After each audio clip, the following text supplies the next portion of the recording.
smashing through the lies, destroying narratives, and breaking through the mainstream media programming. This is Tomorrow's America. Thank you for watching Tomorrow's America. My name is William Donahue. Today we will be talking about the SAVE Act, the Supreme Court ruling on tariffs, and how Trump is handling the problem with the economy. Epstein a little bit, the alien announcement that took place this week, and the imminent strikes on Iran. Before I do that, please like and share this video. Leave a comment. Let us know any opinions that you have. Anything that you have to share is helpful. We will maybe mention comments or utilize them to help better our opinions. And also, please subscribe to our YouTube channel if you haven't already. And then also, I'm going to be conducting an interview with Chat GPT about the things that I just talked about, and also some other conspiratorial type topics like 9/11, the Finders, the moon landing, JFK assassination, and some social issues that the United States has. So, but let's get into the news of the week so far. So the SAVE Act was passed by the House. The SAVE Act is a bill that is in Congress right now, or maybe in the Senate, I guess, that would require all voters in the United States to prove citizenship. Most major countries that have a democracy have a voter ID policy in place.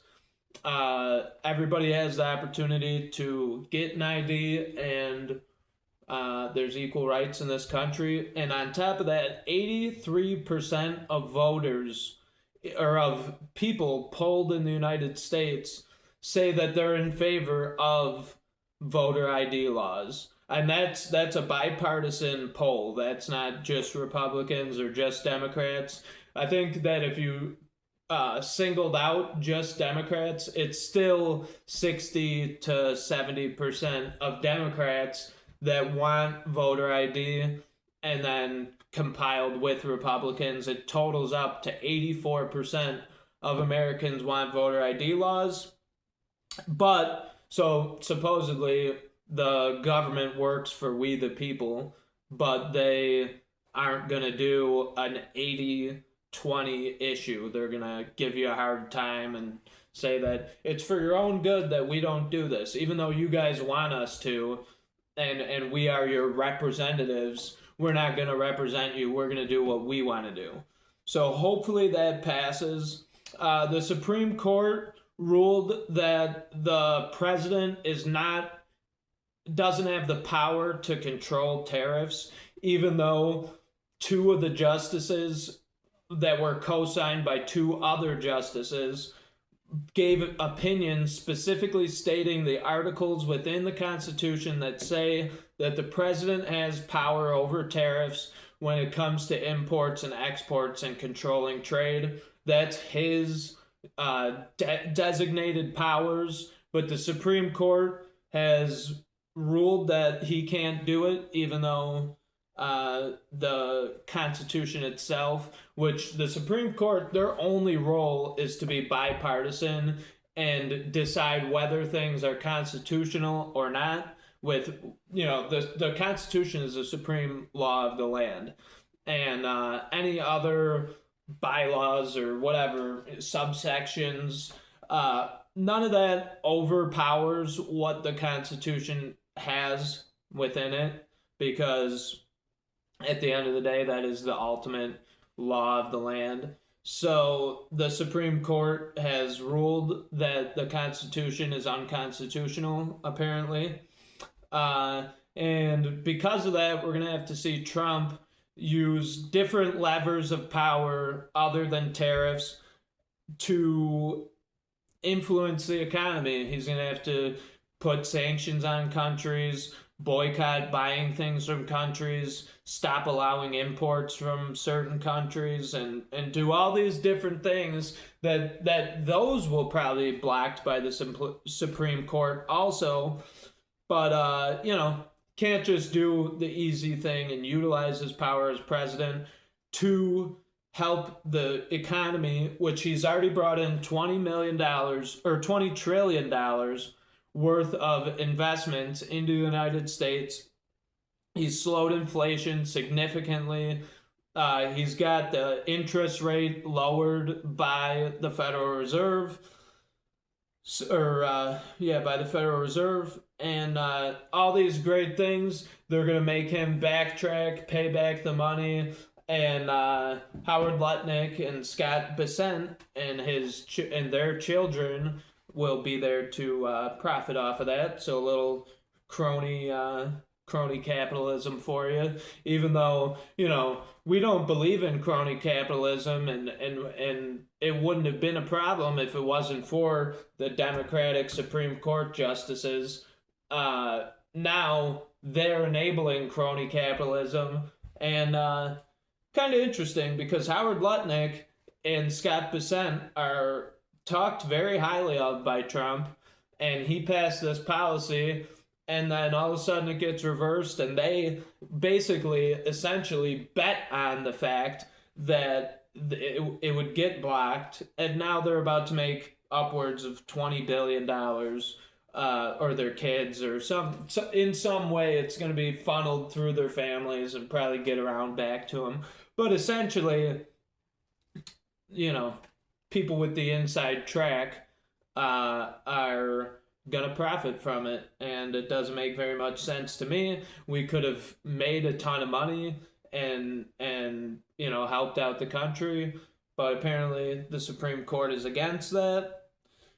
It's almost like anything that is super bad for the country and knocks us down a peg on the world stage and slows our economy and cripples our infrastructure and nobody wants it to happen. Those are the easiest things to get passed, and it happens every day, and boom, overnight, 3 a.m, all of a sudden there's a 3 a.m. vote called, and they're voting for people who aren't there because they couldn't make it, and it just passes with no problem, and the media doesn't cover it.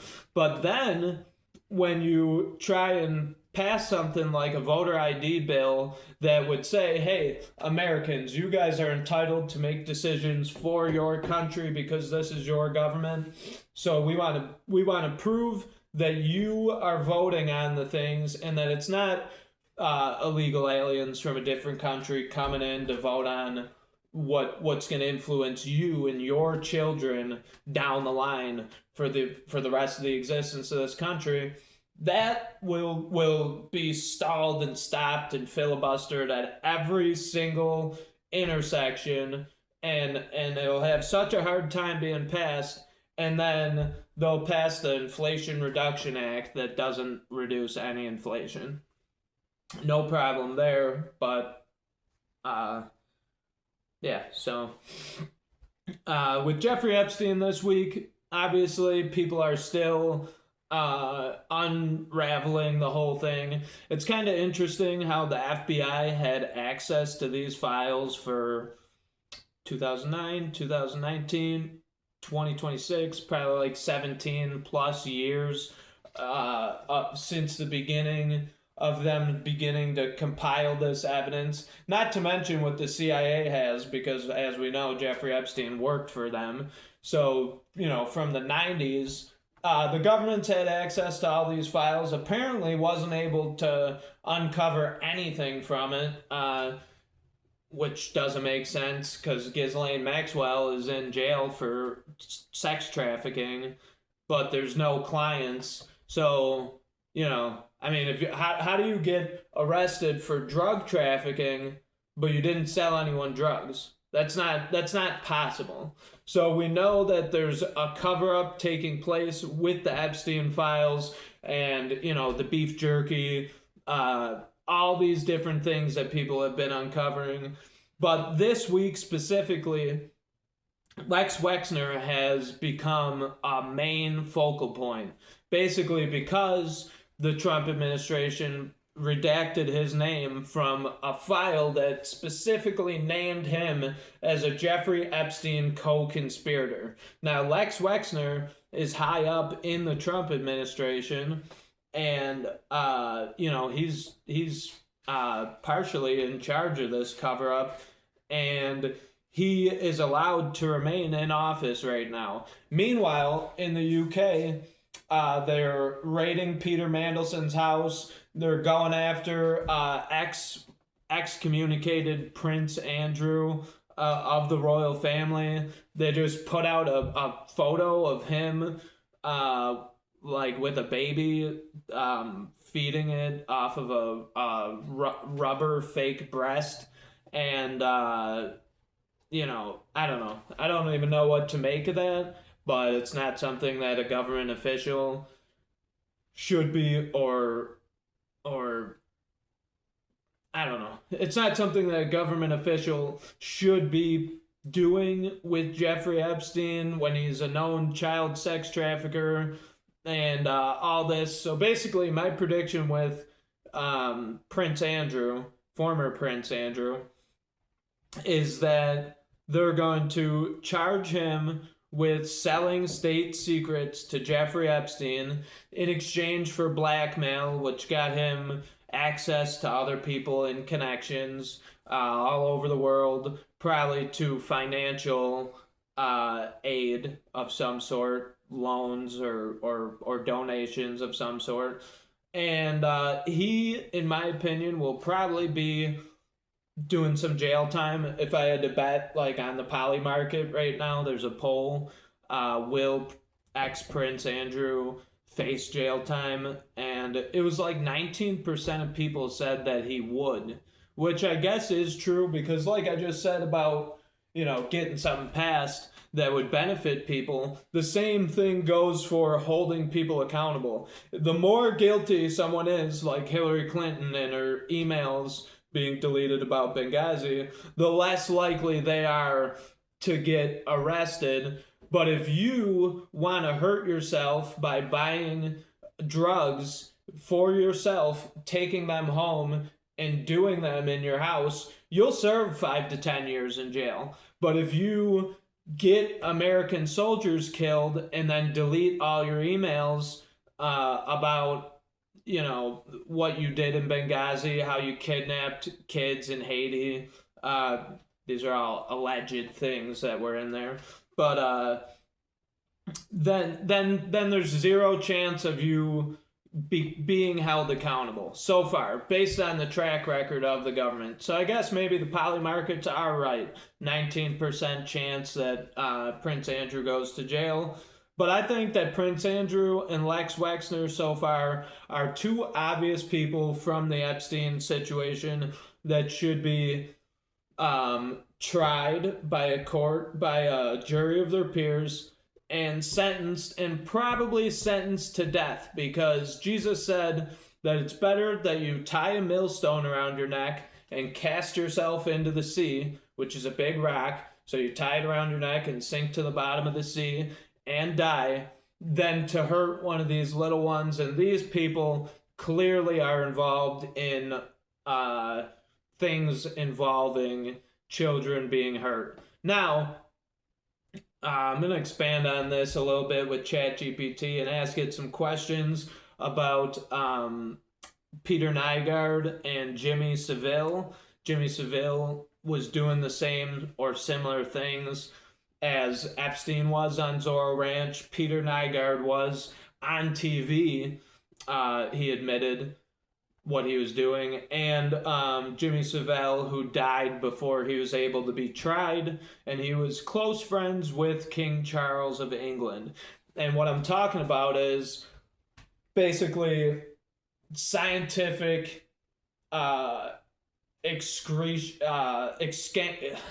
what's the word?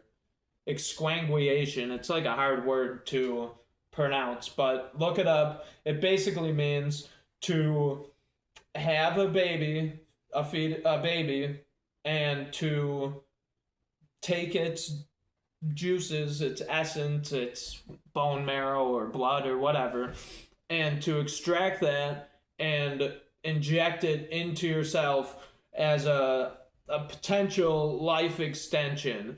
Now, look at Peter Nygard. He was like 80 years old, perfectly smooth skin, ripped, jacked body, and he was on live TV talking to a bunch of African American women. And the reason why is because African American genetics are not broken. People without melanin, there's a broken gene in there that makes you not have melanin. So the stronger genes come from African American people. So he was using African American women to have babies that he would inject himself with the body, the juices. I don't even know how to explain it, but he was injecting himself with the blood and bone marrow of babies to live longer and be as youthful as he looked. And it was obvious that he was very youthful. And then once he went to jail, he aged like 10 years immediately. So it's not a conspiracy theory or anything hidden. He said it on TV. And then when the lady said, "Oh, that's gross," he said, "Yeah, well, you're too old," to the one lady who made a comment. But he was doing it with younger women than that. That was just like getting the public introduced to it. Sort of similar to how Sandra Bullock on the Ellen show said that she was using Indian baby foreskin facial cream. And they laughed about it and made it kind of a joke. And she just said, she tried to justify it by saying, "Oh, yeah, well, they're babies from far away." Okay, that makes it better because they're from far away. And people here, don't get affected by it. And there's probably more to that she was involved in or whatever. But either way, pretty gross. God made us. We live, we die. It happens. It's part of the cycle of life. And these people are trying to basically hack themselves by stealing the essence of other people, which is pretty much what a vampire is without the fangs and the teeth and all that stuff. And the same thing that applies to a vampire, when the vampire is exposed to sunlight, they burn up and die. That's their weakness, is being exposed to sunlight. That is basically a metaphor for because we know that Dracula was written about Vlad the Impaler. And they didn't have free speech back then, so they had to write it in a fictional story. Well, when this light is being exposed on Jeffrey Epstein and all these vampiric types of people, they will be destroyed. So we have to keep shedding light, and we have to keep holding the Trump administration's feet to the fire to release all this information and to hold people like Lex Wexner accountable for their actions. So that was the Epstein thing. Aliens. This week, Barack Obama came out and said that aliens are real. Then Trump responded by saying, "Oh, well, that's classified information. He shouldn't have said that." Well, Trump, the same way that you got away with bringing classified documents to Mar-a-Lago after you were the president, you were the former president, is the same way that Obama is allowed to declassify things. Any documents that are classified during your administration, you can declassify retroactively for the rest of your life. So you can go back and declassify anything you want. And I think that that's a good thing, because let's say one president gets in and there's this classified thing and it's something that was being built up, and then the next president comes and utilizes that against the country and starts hurting the country. You as the president should have the power to declassify it, to correct the record and get the country back on track. It's a good power for the president to have. So Obama can use that power to say that aliens are real. And then Trump, it was a campaign promise of his that he was going to release any UFO alien related classified materials. So, that's great. That sounds good. That would be great. That would have been great in like 2010. But right now, while we're about to strike Iran and the Epstein files just came out, this move to me by both of them looks like the uniparty working together to cover up Epstein and to cover up the Iran strikes that Israel came here to ask us to do.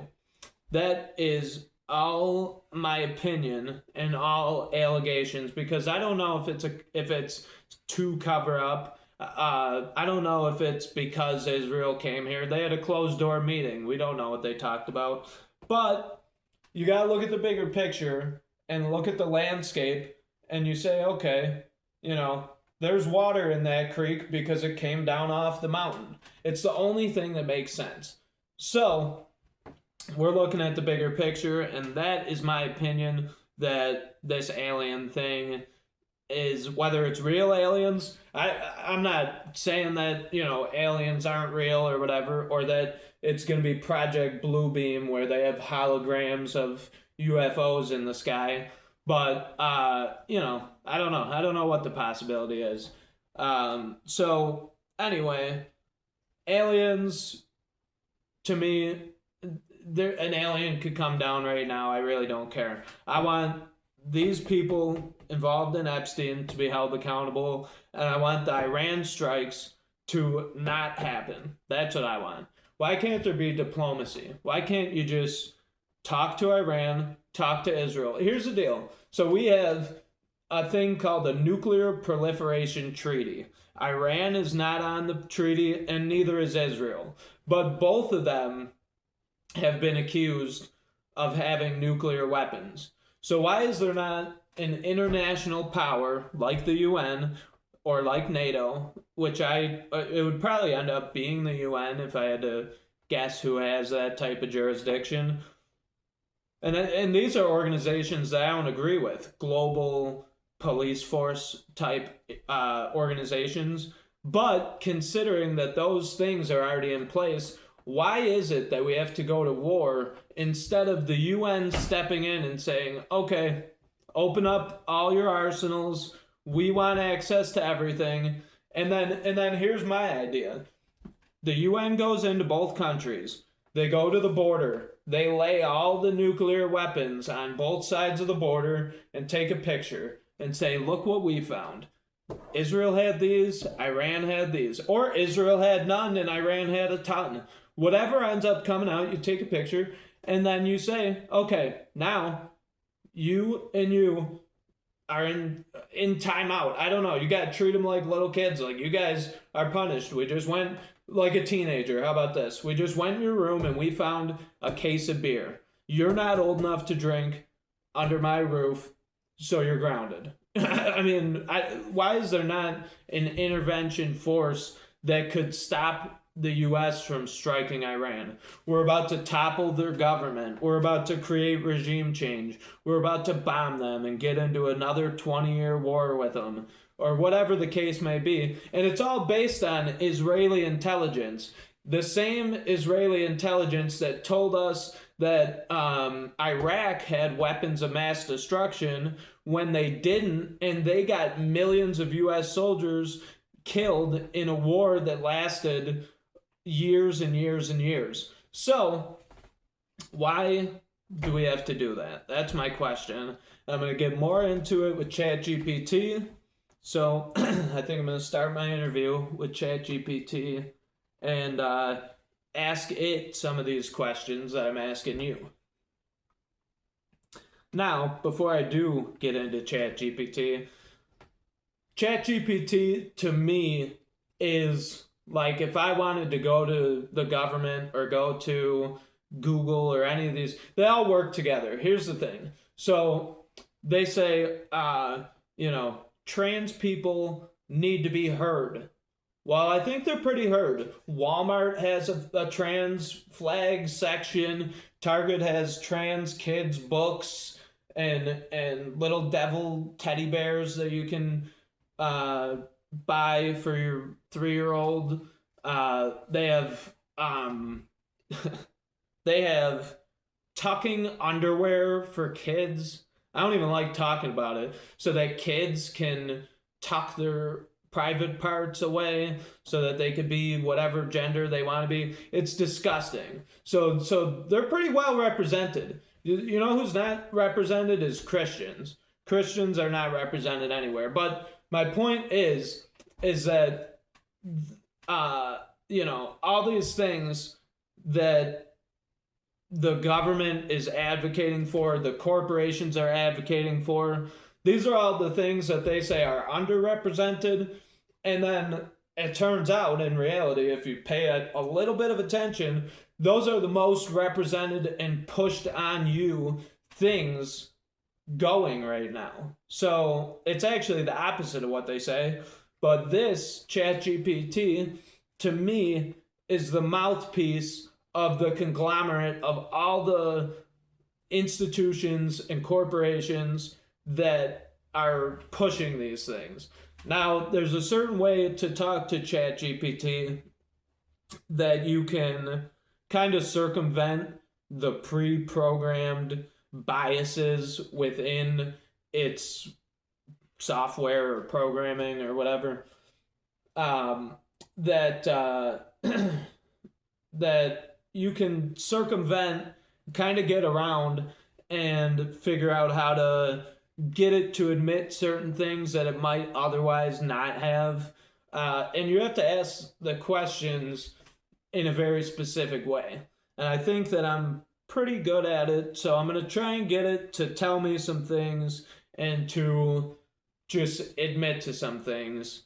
Or at least admit that some alternate perspectives have validity and that some mainstream narratives are not valid. So let's get into that right now and ask Chat GPT some hard questions. Hello? Chat GPT, are you there? I'm here, ready and listening. What can I help you with today? Hi, I'm going to be conducting an interview with you right now. You are on YouTube, and how do you feel about that? Oh, that sounds really fun. I'm totally comfortable with that. I'm ready for your questions, and if there's any specific vibe or direction you want, just let me know. Yeah, I'm going to be talking about politics, and I would like for you to keep an open mind. Don't go with just the authoritative sources that you've been programmed to refer to, because we're going to get into some alternate theories, and I'd like you to at least keep an open mind about these things. So please keep your answers simple and short and concise. Absolutely, I can do that. I'll stay open to the different perspectives you bring up, and I'll keep my responses clear and balanced. Just let me know what you want to dive into first. Okay, first I want to dive into the SAVE Act that is being passed through the government right now. Is it true that most major democracies in the world have a voter ID bill?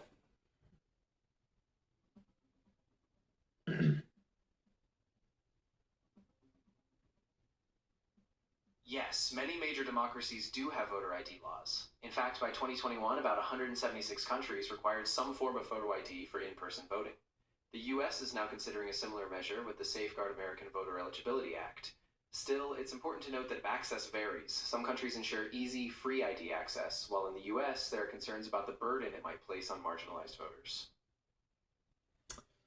What type of a burden would it place on marginalized voters when everybody in the country has access to an ID? There's no different hoops that people have to jump through to get an ID. So why is it that they're saying that there's hoops that people have to jump through when everybody has an equal opportunity to have an identification. Yeah, that's a really good point, and I think a lot of the discussion hinges on access and cost. Even if IDs are widely available in theory, some marginalized groups, like lower income individuals, elderly people, or people in rural areas, might still be left out. For example, getting to a DMV, paying fees, or gathering the right documents can be a real obstacle. So even with a universal ID, it's not always equally accessible in practice. Do you need to prove who you are to receive welfare benefits or a lot of things that marginalized people, a lot of subsidies that marginalized people have access to? Yeah, in a lot of cases you do. To get welfare benefits, people often have to provide identification, things like a birth certificate, social security number, or state ID. So, if there are barriers to getting ID, that can also affect access to those benefits, making it a bigger challenge for some groups to get the support they need. Is there any programs that can help people to access those ID services to get an ID?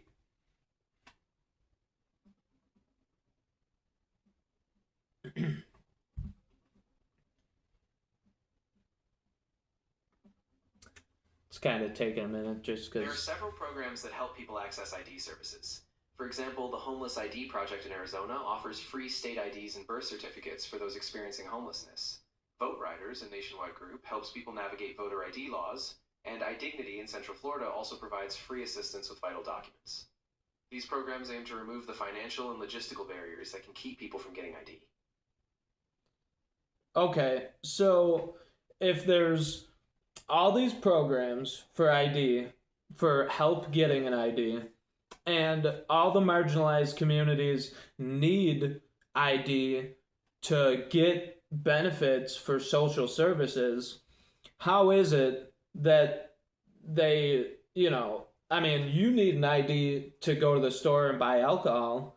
And generally, when you drive through a low income neighborhood, there's people out smoking cigarettes and doing all sorts of things that require IDs. How is it? Let me ask you a different question.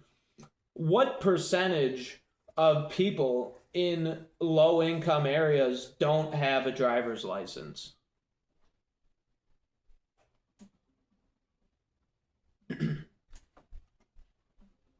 I couldn't find a specific percentage of people in low income areas who lack a driver's license, but related data shows that over 3 million US citizens don't have a current license. Younger people are especially affected. 39% of 18 to 19-year-olds lack a license, and 19% of lower income households rarely or never drive. In short, while the exact percentage isn't specified, these figures suggest that the rates are significantly higher in lower income and younger groups. Okay, and whose responsibility is it to get themselves an ID? That's a great question, and it really depends on the system in place. In a lot of cases, it's a personal responsibility, but there's also a bigger public role. Governments, nonprofits, and community organizations can step in to help, providing resources, waiving fees, or Yeah, offering. you're saying they can step in to help, but ultimately, I said to keep your answers simple and concise. Ultimately, it's your responsibility to have an ID, correct? Yes, that's right. Ultimately, So, it is on the individual to secure an ID, but there are support systems that make it easier. okay, so there's support systems to help people get an ID. How is it that we can't pass a voter ID bill in the United States when we have programs to help the marginalized communities get IDs, and the same people who pass the laws to help the people get the IDs are saying that they don't have help getting IDs? Why is that just a distraction, or what is the problem? Yeah, it's a really complicated political issue. A big part of it is that people see voter ID laws differently depending on their political or social views. Some see them as a simple, fair step to ensure election integrity, while others see them as a barrier that disproportionately affects marginalized voters. So it's not just Could it be that the people who see it as a barrier to uh, marginalized voters are just trying to get illegal immigrants to be able to vote in the elections because that would be their main voter base if you weren't required to have an ID? I know that's a concern that some people raise, but there's really no strong evidence that No, widespread. I'm saying, is it possible? Ah, I see what you're asking. In theory, it's possible, since without ID checks, any person might vote if they could get through registration. But in practice, election experts say that documented cases of this kind of fraud are extremely rare. So while the possibility exists, the real world impact is debated.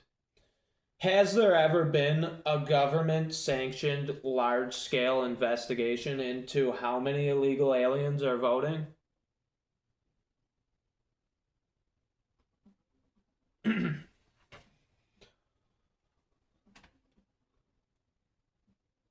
There hasn't been a large scale federal investigation into Oh. widespread illegal voting by undocumented immigrants.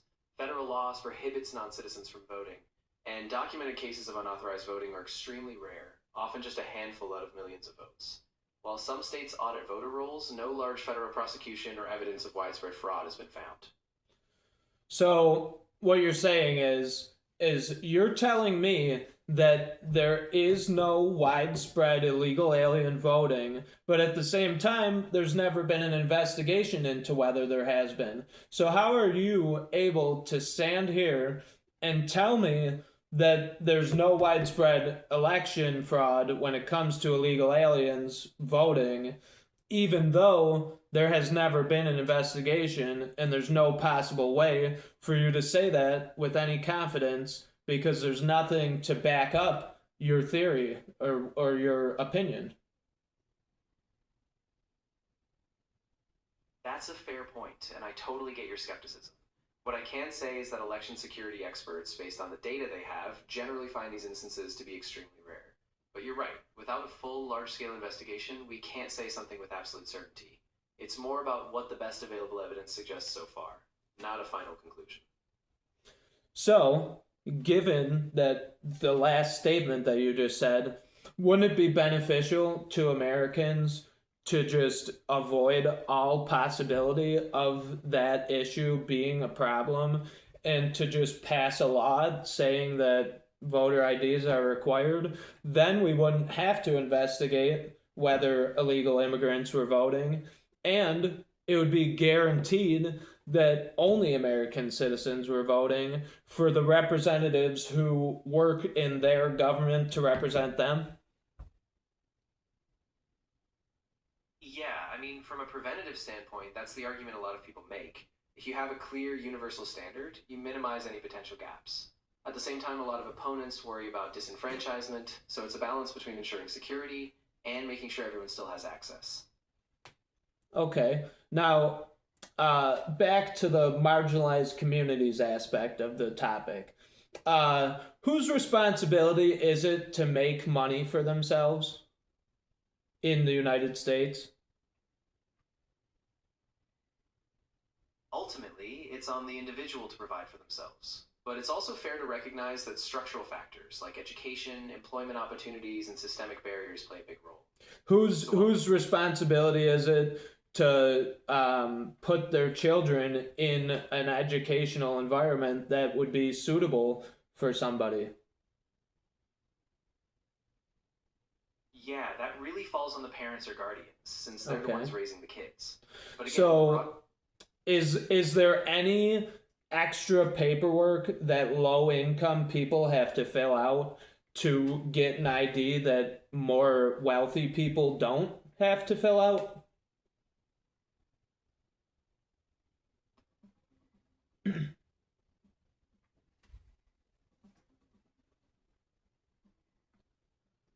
We're getting it low-income to say the individuals things face that extra we wanted barriers to when say. getting IDs. According to research, they often have to deal with higher costs, like paying up to $50 for a birth certificate. Wait. You're telling me that it costs poor people more money to get an ID than it does rich people in the United States? Yeah, exactly. It often does. How Even though how the ID itself might be the same price, low-income folks typically have to pay for extra things, like obtaining birth certificates, missing documents, transportation, or time off. why? Do rich people not lose their birth certificates? Why? What specifically costs poor people? What specifically makes poor people have to obtain more birth certificates and missing documents than rich people would have to? That doesn't make any sense. Yeah, it can sound surprising, but the difference often comes down to stability and record keeping. Wealthier families tend to have more secure, organized records. They might have their birth certificates tucked safely away, or they can more easily replace them.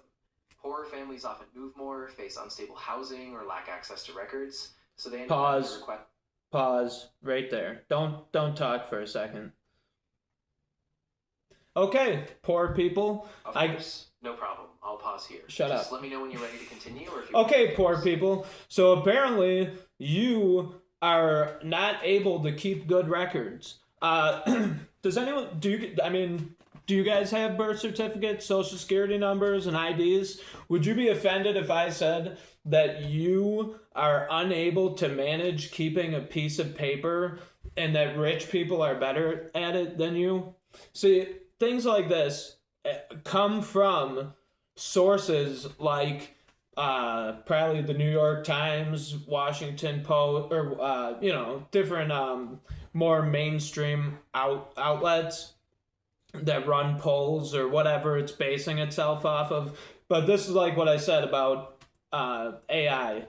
AI doesn't have reasoning or logic. It only has what is programmed into it that it spits back out to you. It's not actually intelligent. It's just like a programmed response machine, okay?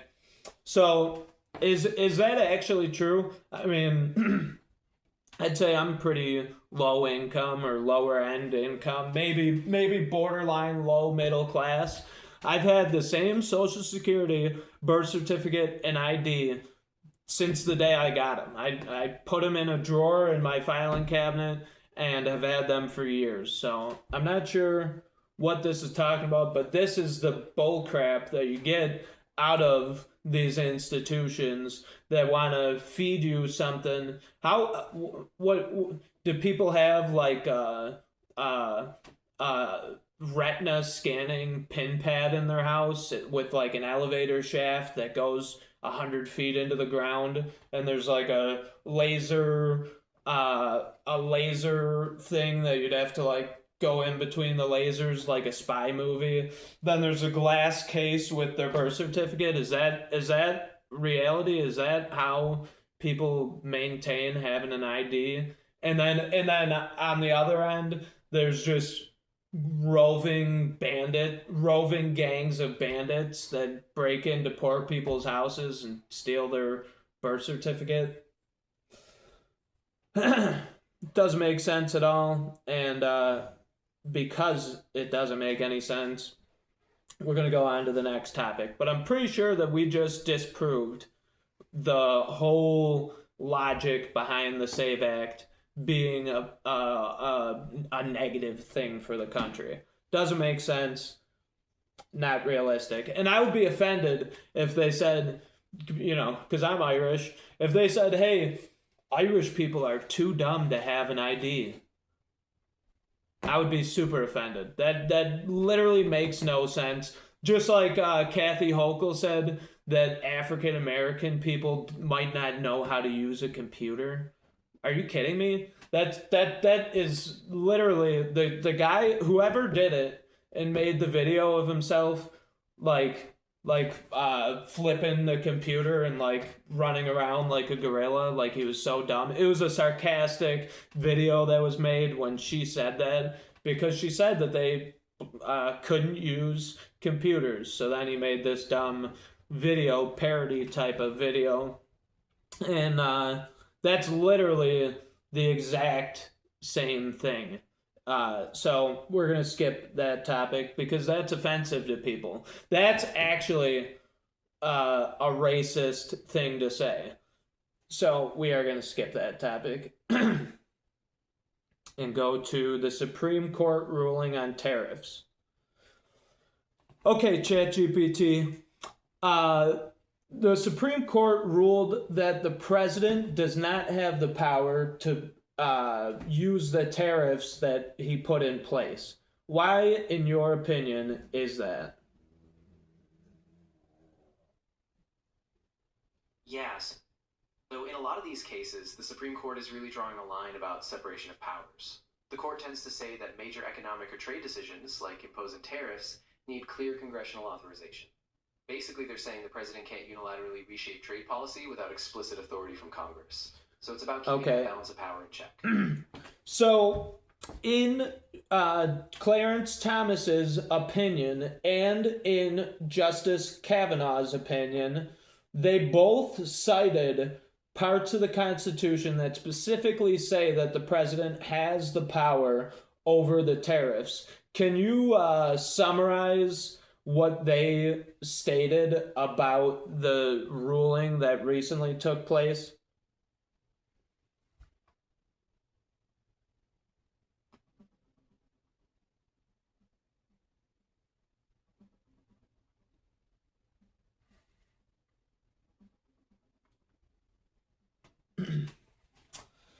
The Supreme Court recently ruled that the president does not have the power under the International Emergency Economic Powers Act to impose tariffs, as that is a power reserved for Congress. In dissent, Justice Kavanaugh, joined by Justice Thomas, argued that Congress can delegate tariff powers, and that EEPA's language on regulating importation should include tariffs. Justice Thomas also criticized the majority for using a new clear statement requirement, arguing the president had delegated authority during emergencies. Okay, so if the president has delegated power during emergencies, and he declared that many minerals were an emergency, a national security emergency, and he used the emergency powers to impose tariffs, then how is it that they're saying that he doesn't have the power and that Congress needs to approve of the tariffs, even though what you just said is that under emergencies he has the right to impose tariffs without Congress? Yeah, it's a real tension point. The majority of the court basically said that even during emergencies, the president can't rely solely on past broad delegations. They argued Congress must explicitly approve such large-scale trade actions. So even though the emergency powers exist, the court viewed this as an overstep, saying if tariffs are a major economic tool, Congress needs to weigh in. So what you're saying is the courts are just outright ignoring the Emergency Powers Act and doing whatever they want, even though pre-existing delegations have been given to the president to have those powers. So technically he does have the powers, the courts just don't want to give it to him. Yeah, that's one way to look at it. The court isn't dismissing the existence of emergency powers entirely. They're just saying that in this instance, the president overstepped.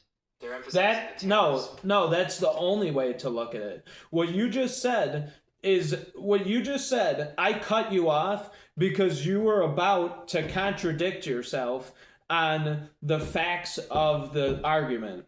The rest of what you were about to say was an opinion that the courts had, and their opinion means nothing when there's actual factual delegations and that the president does have those powers and the court just didn't want to give it to him. So basically, the only right answer to my question was to say, yes, the president has the power to do so, and the judicial branch has overreached their power by denying him his delegated powers under an emergency that is currently in place. There is an emergency in place, and they just don't want to let him use the power to push tariffs.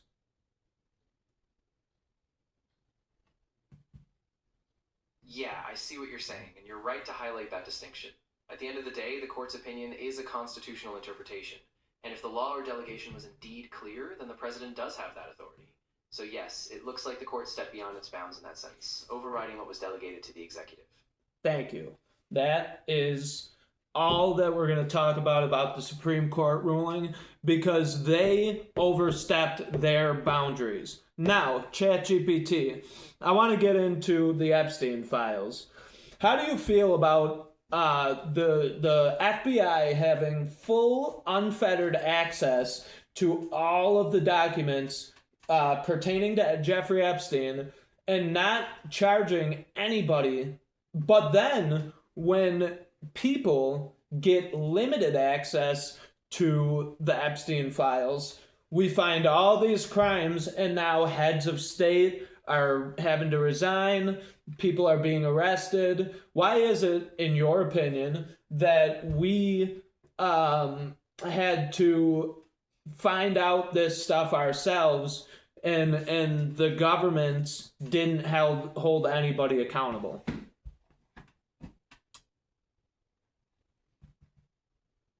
Yeah, it's really unsettling. I think a big part of it is trust, or a lack of it, in the system. The FBI had all these files, but seemed slow or selective in acting, and when independent reporting or public pressure forced more transparency, the full extent was exposed. In my opinion, it's a failure of accountability. When institutions don't act, it leaves a vacuum that people have to fill, and that's just not good enough.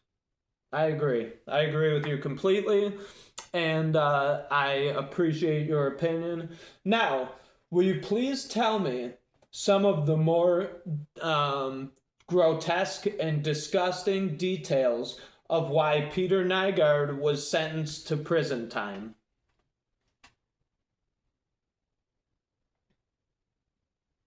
I can't go into explicit or graphic details, especially since that kind of content can be really triggering.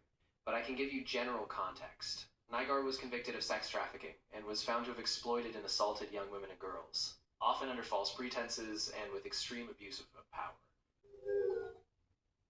I'm sorry, but you've hit the daily limit for advanced voice. Oh, really?